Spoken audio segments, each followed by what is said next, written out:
100 jours de prière, 100 ans de la division interaméricaine. Sœurs et frères, chers internautes, bonjour, bonsoir. Nous sommes le mercredi 27 avril 2022, qui marque le 86e jour de prière des 100 jours de prière de la division interaméricaine. Le Seigneur a fait pour nous de grandes choses. Bienvenue à chacun de vous. Et notre thème de prière pour aujourd'hui, c'est la consolation de Dieu. Quand je marche dans la vallée de l'ombre de la mort, je ne crains aucun mal, car tu es avec moi. Ta roulette et ton bâton me rassurent. Psaume 23, le verset 4.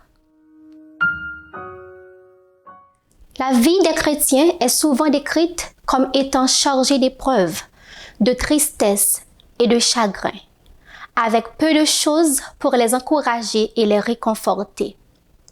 Et l'impression est souvent donnée que s'ils abandonnaient leur foi et leurs efforts pour la vie éternelle, la scène serait changée en plaisir et en bonheur. Mais j'ai été amenée à comparer la vie du pécheur à celle du juste. Les pécheurs n'ont pas le désir de plaire à Dieu. Ils ne peuvent donc pas avoir le sentiment agréable de son approbation. Ils ne jouissent pas sans inquiétude de leur état de péché et des plaisirs du monde. Ils ressentent profondément les maux de cette vie mortelle. Oh oui, parfois, ils sont terriblement troublés. Ils craignent Dieu, mais ne l'aiment pas. Les pécheurs sont-ils exempts de déception, de perplexité, de perte terrestre, de pauvreté et de détresse? Oh non! À cet égard, ils ne sont pas plus en sécurité que les justes. Ils souffrent souvent de maladies prolongées, mais ils n'ont pas de bras forts et puissants sur lesquels s'appuyer. Pas de grâce fortifiante d'une puissance supérieure pour les soutenir. Dans leur faiblesse, ils doivent s'appuyer sur leur propre force. Ils ne peuvent attendre avec plaisir le matin de la résurrection, car ils n'ont pas l'espoir réconfortant d'avoir alors une part avec les bienheureux. Ils n'obtiennent aucune consolation en se projetant dans l'avenir. Une incertitude effrayante les tourmente, et ainsi ils ferment les yeux dans la mort.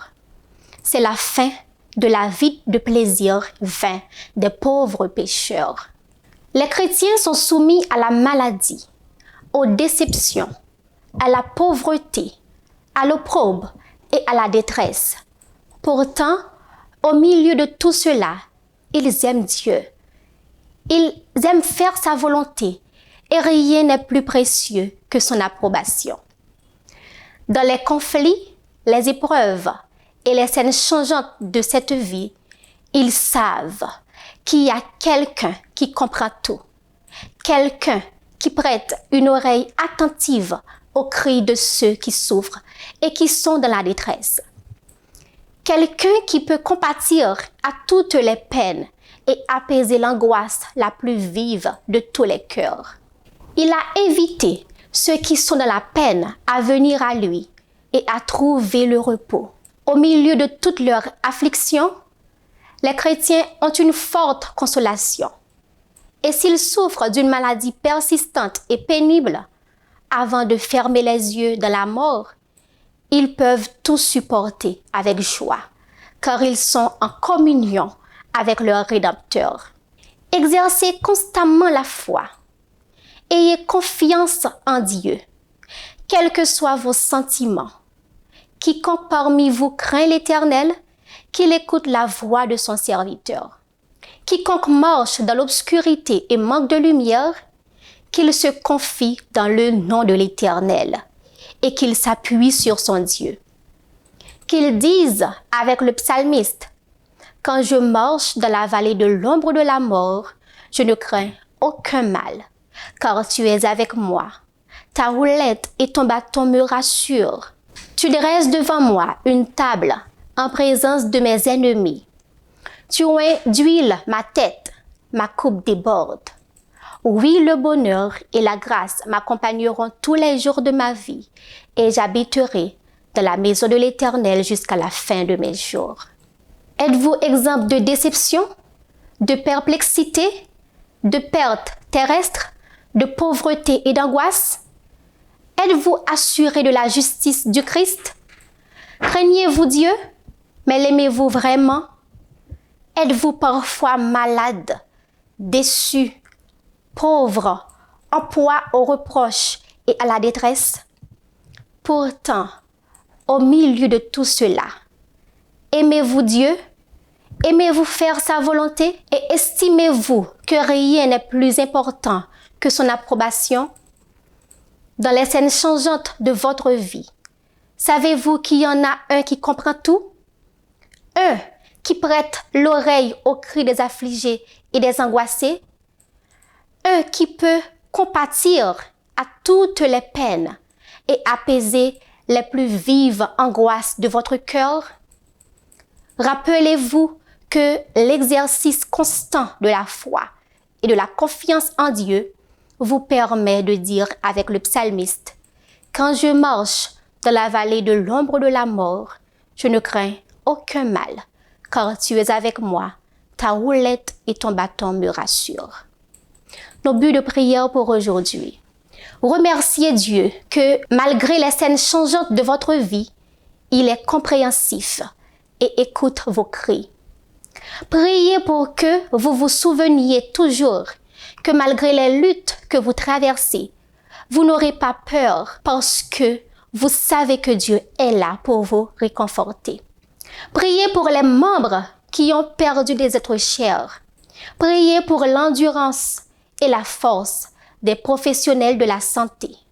Priez pour que les membres de l'Église des Îles Vierges comprennent que l'Église adventiste du 7e jour est un mouvement prophétique avec un message prophétique, auquel le ciel a confié une mission prophétique très spéciale et qu'il est maintenant temps de briller pour la gloire de Dieu. Fermons les yeux pour la prière. Éternel notre Dieu, notre Père, bien-aimé, merci pour ta compassion. Merci, cher Seigneur, d'être si attentif à nos cris. Aide-nous à ne jamais oublier que tu es là, dans les bons comme dans les mauvais moments, et que tu nous portes sur des ailes d'aigle. Aide-nous, cher Seigneur, à rester attachés à tes pieds. Bénis les membres de l'Église aux îles Vierges, cher Seigneur. Donne-leur la force, la sagesse pour briller pour ta gloire et ton honneur. Bénis également les professionnels de la santé. Donne-leur la patience et assez d'amour pour bien exercer leur profession. Au nom de Jésus, nous t'en prions. Amen.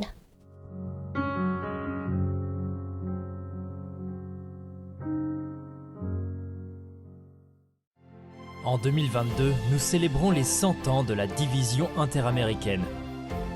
Nous voulons fêter ça ensemble avec les programmes spéciaux que nous avons pour vous, en direct des médias sociaux de votre union. Rejoignez-nous. Sabbat 8 janvier, service de consécration. Vendredi 15 avril, service de culte familial. Mercredi 11 mai, service de réflexion. Et en octobre, ne manquez pas la grande célébration. Vous êtes une partie importante de notre histoire. Célébrons sa providence et affirmons nos valeurs. Rejoignez-nous le dernier jeudi de chaque mois pour le programme Leadership Talk. C'est là qu'un panel de dirigeants informés de l'Église adventiste du 7e jour répondra aux questions et problèmes urgents auxquels ils sont confrontés. 1. Membres de l'Église. 2. Les employés de l'organisation de l'Église adventiste du 7e jour. Et 3. Employeurs organisationnels de l'Église adventiste du 7e jour. Nous répondrons à vos questions sur questions relatives aux membres de l'Église, questions de politique organisationnelle, questions relatives à l'emploi, questions générales de l'organisation et autres questions pertinentes. Envoyez vos questions maintenant, allez-y. http://leadership.interamerica.org. Rappelez-vous, http://leadership.interamerica.org. Leadership Talk est un programme de l'Église adventiste du 7e jour de la division interaméricaine.